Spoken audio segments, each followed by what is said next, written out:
அன்பார்ந்த எனதருமை யூடியூப் நேயர்களுக்கு வணக்கம். இதுவும் ஒரு முக்கியமான பதிவு. 12 லக்கணங்கள். இந்த 12 லக்கணக்காரர்கள் கண்ணை மூடிக்கிட்டு பயன்படுத்தலாம், இந்த நம்பரை பயன்படுத்தலாம் அப்படிங்கிற ஒரு விதி இருக்கிறது. அப்ப இந்த 12 லக்கணக்காரர்கள் பயன்படுத்த வேண்டிய நம்பர்கள் எதுன்னு தெரிஞ்சுக்கிட்டீங்கன்னா, உங்க பேரை அமைச்சுக்கலாம், தொழில் ஸ்தானத்துல வச்சுக்கலாம், உங்களுடைய பேட்டன் நம்பரா வச்சுக்கலாம், ஏடிஎம்ல என்ன சொல்லலாம்னா அந்த இது இருக்கு இல்லையா, அந்த பின் நம்பர் அதான் வச்சுக்கலாம். அப்ப எல்லா மனிதனுக்குமே என்ன சொல்லலாம்னா இந்த நம்பர்கள், நான் சொல்ல போற நம்பர்கள் நல்லா பயன்படும். அப்ப இப்போ ஒரு மேசம் லக்கணம்னு எடுத்துட்டோம்னா 10ஆம் நம்பரை யூஸ் பண்ணலாம். மேசம் என்று சொன்னால் 10ஆம் நம்பரை யூஸ் பண்ணலாம். அப்ப 10ஆம் நம்பர் என்பது சொன்னா கார்த்திகை நட்சத்திரம் 2ஆம் பாதம் அப்படிங்கும் போது உங்களுக்கு அது வலிமையாக இருக்கும். அதற்கடுத்து 42ஆம் நம்பரை யூஸ் பண்ணலாம், 71ஆம் நம்பரை யூஸ் பண்ணலாம், 93ஆம் நம்பரை யூஸ் பண்ணலாம். இதை நீங்க கண்ணை மூடிட்டு யூஸ் பண்ணலாம். இப்போ உங்க பேர் அமைச்சுக்கலாம். மேச லக்கணத்துல போய் பிறந்தவங்க 42ஆம் நம்பர்ல பேர் வைங்க.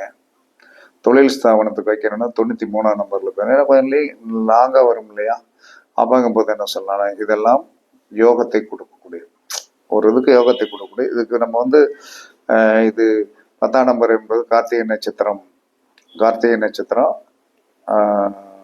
2ஆம் பாதம். அதே சமயத்துல என்ன சொல்லலாம்னா 42 என்பது என்ன சொல்றான்னா உங்களுக்கு எந்த ஆதிபத்தியத்துல வரும் அப்படின்னு சொல்லி பார்க்கும்போது 42 பூர நட்சத்திரம் 1ஆம் பாதம். எல்லாமே தெரியணும். வெறும் 42 சுக்கிரனுடைய நம்பர் அப்படின்னு எல்லாரும் சொல்லிட்டு போயிடுவாங்க. 42 என்பது பூர நட்சத்திரம் 1ஆம் பாதம். அதற்கடுத்து 71 மேசலக்கணத்திற்கு 71 என்பது 8ஆம் நம்பர். அப்ப 8ஆம் நம்பர் என்று சொல்லக்கூடியது உங்களுக்கு எங்க வரும் அப்படின்னு சொல்லணும்னா 71 என்பது அனுச நட்சத்திரம் 4ஆம் பாதம். 71 என்பது அனுச நட்சத்திரம் 4ஆம் பாதம். அந்த அனுச நட்சத்திரம் 4ஆம் பாதத்திற்கு உண்டான எண்ணுதான் 71.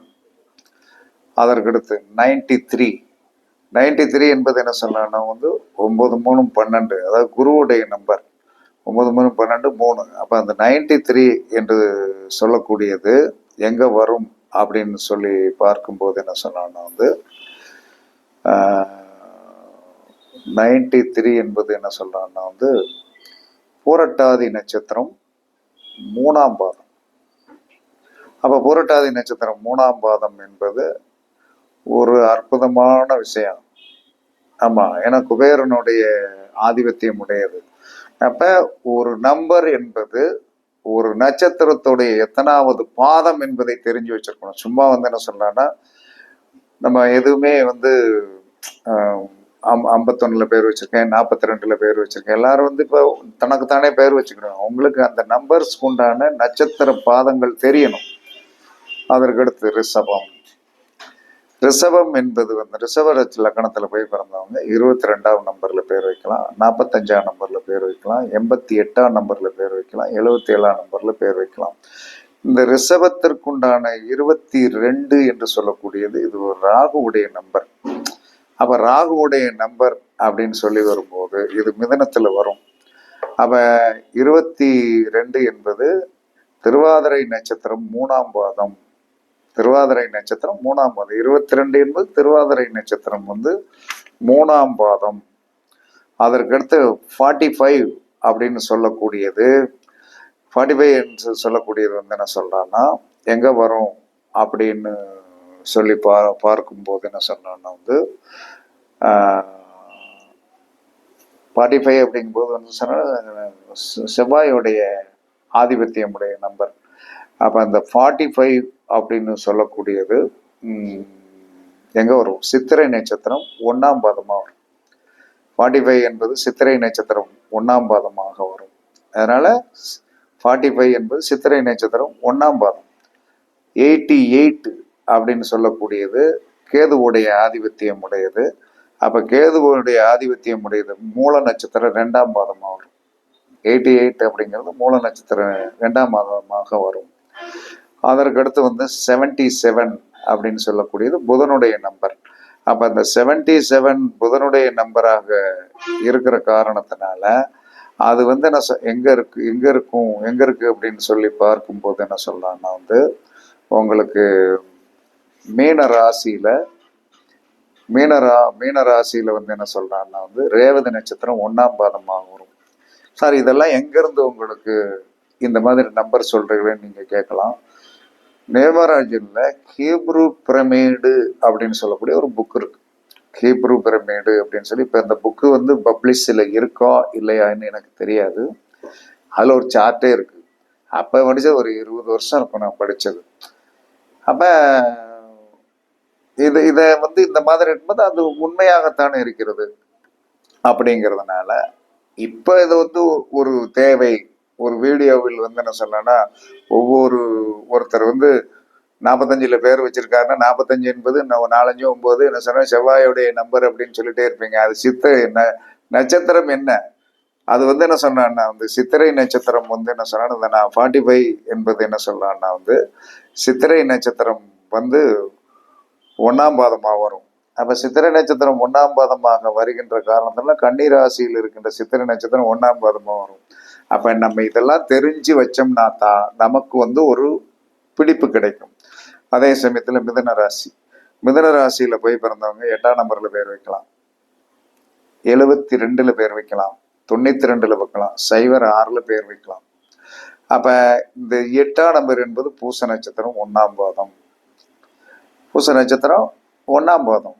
அதற்கு அடுத்து என்ன சொல்றான்னா இந்த 72 அப்படின்னு சொல்லக்கூடிய நம்பர் நல்ல நம்பரு. அந்த 72 என்று சொல்லக்கூடிய நம்பர் நல்ல நம்பராக இருக்கிற காரணத்தினால அது சித்திரை நட்சத்திரம் 4ஆம் பாதத்தில் போய் வரும். இத்தனையும் நான் எழுதி வச்சிருக்கேன். சித்திரை நட்சத்திரம் அது 4ஆம் பாதமாக வரும். அதற்கு அடுத்து என்ன சொன்ன 92 9 2 11. அப்போ என்ன சொல்றான்னா இது என்ன சொன்னா மகர ராசியில் என்ன சொல்றான்னா திருவோண நட்சத்திரம் 3ஆம் பாதமாக வரும். சரியா? அதற்கு அடுத்து 06 என்பது என்ன சொன்னா பரணி நட்சத்திரம் 1ஆம் பாதம். பரணி நட்சத்திரம் 1ஆம் பாதம். அதுக்கடுத்து கடகராசி கடக லக்கணத்துல போய் பிறந்தவங்க 42ல பேர் வைக்கலாம், 71ல பேர் வைக்கலாம், 93ல போய் பேர் வைக்கலாம், 10ல பேர் வைக்கலாம். அப்ப இதெல்லாம் கொஞ்சம் நீங்களும் ரிசர்ச் பண்ணிக்கிடுங்க. எல்லாத்தையும் சொன்னோம்னா என்ன சொன்னா இப்போ 9வது நிமிஷம் ஓடிட்டு இருக்கு. அப்ப அதற்கு அடுத்து என்ன சொன்னா கன்னி லக்கணத்தில் போய் பிறந்தவர்கள் 39ல பேர் வைக்கலாம், 92ல பேர் வைக்கலாம், 06ல பேர் வைக்கலாம், 14ல பேர் வைக்கலாம். துலா லக்கணத்தில் போய் பிறந்தவர்கள் 41ல் வைக்கலாம், 99ல் பேர் வைக்கலாம், 20ல் பேர் வைக்கலாம், 42ல் பேர் வைக்கலாம். துலா லக்கணத்துல போய் பிறந்தவங்க. விருச்சிக லக்கணத்துல போய் பிறந்தவங்க 97ல பேர் வைக்கலாம், 77ல பேர் வைக்கலாம், 14ல பேர் வைக்கலாம். தனுர் லக்கணத்தில் போய் பிறந்தவர்கள் 90ல் பேர் வைக்கலாம், 06ல பேர் வைக்கலாம், 14ல பேர் வைக்கலாம், 72ல பேர் வைக்கலாம். அதுக்கடுத்து மகர லக்கணத்துல போய் பிறந்தவர்கள் 99ல பேர் வைக்கலாம். தொழில் நிறுவனமாக இருந்தா வைக்கலாம், 20ஆம் நம்பர்ல பேர் வைக்கலாம், 51ல பேர் வைக்கலாம், 68ல பேர் வைக்கலாம். கும்பலக்கணத்தில் என்ன சொன்னா பிறந்தவர்கள் 77ல பேர் வைக்கலாம், 12ல பேர் வைக்கலாம், 64ல வைக்கலாம், 97ல வைக்கலாம். மீனலக்கணத்துல போய் பிறந்தவர்கள் 16ஆம் நம்பர்ல பேர் வைக்கலாம், 14ஆம் நம்பர்ல பேர் வைக்கலாம், 72ஆம் நம்பர்ல போய் பேர் வைக்கலாம், 92ல போய் பேர் வைக்கலாம். இதெல்லாம் கொஞ்சம் நீங்க என்ன சொன்னா ஒரு பாதத்தில் இப்ப என்ன சொன்னா சித்திரை நட்சத்திரம் அப்படின்னு சொல்லி 9. 9க்கு அடுத்த பாதம் 9 கூட்டணும். அதே சமயத்துல புதனுடைய நம்பர் 5. முதல் அந்த ஆயில்யம் 1ஆம் பாதம்னா 5. அதற்கடுத்து 9 கூட்டினா 14. 14 9 23. 23 9 32. இவ்வளவுதான். இது ஒரு பெரிய விஷயம் கிடையாது. கொஞ்சம் மைண்ட் அவுட்டா போனா எதுலையுமே ஒரு லிங்க் இல்லாமல் ஜோதிடம் இல்லை. அதனால 12 லக்கணக்காரர்கள் தைரியமாக நான் சொல்ல நம்பர்களை நீங்கள் பயன்படுத்தலாம். வேற எந்த நம்ம ஒண்ணுமே பெரிதாக ரொம்ப சிந்தனை பண்ணினீங்கன்னா தான் நிறைய பிரச்சனைகள் வரும். பிரச்சனைகள் வருவது என்பது நம்மளுடைய மனம்தான். அப்ப அந்த மனத்தை நாம் சரியாக வைத்துக் கொண்டோம் என்று சொன்னால், கொஞ்சம் மனம் என்பது என்ன சொன்னா பேதனத்தை கொடுக்கக்கூடியது. அப்ப இந்த பேதனத்தை கொடுக்கக்கூடிய சரிபடுத்தக்கூடிய அளவுல நாம என்ன சொல்லலாம்னா நம்மளுடைய பெயர்களை வைத்துக் கொள்ளலாம்.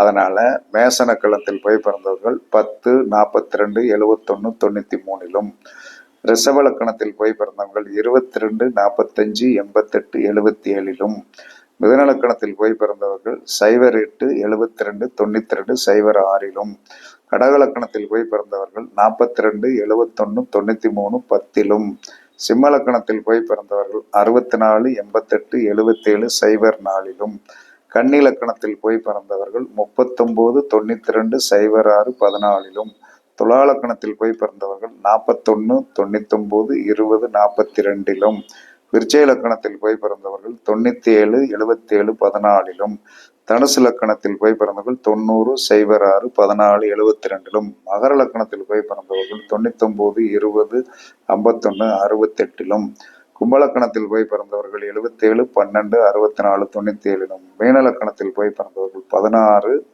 14, 72, 92. இது எல்லாம் ஒவ்வொரு பாதம், இதெல்லாம் ஒவ்வொரு பாதங்கள்.